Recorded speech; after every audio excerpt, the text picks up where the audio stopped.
Hello, children.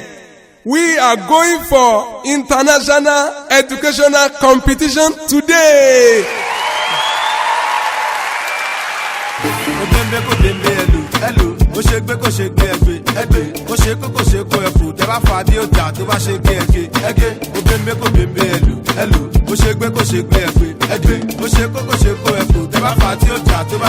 And do you know something?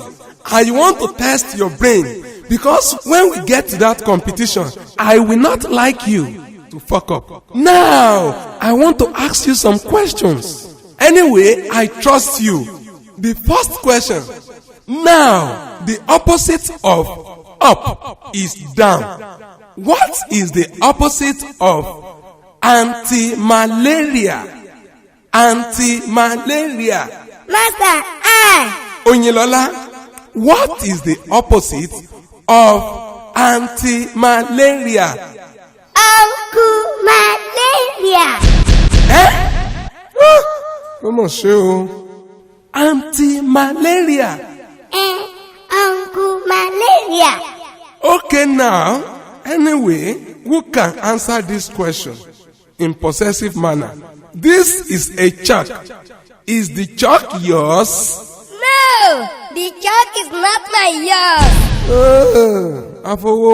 Competition, you know. I think we've thought about question tag.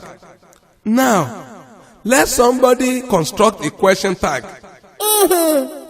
This one give this one Ibaju Bola. Bola teeth? Yes, Bola.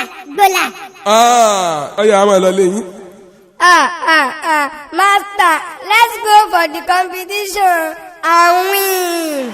Generation, Uncle Malaria. Wow, to the general public, should we continue the competition journey? We need your advice. I'm MC Prince Oluseye Asafe, Baba Yoruba of Africa. Thanks for watching our hilarious comedy.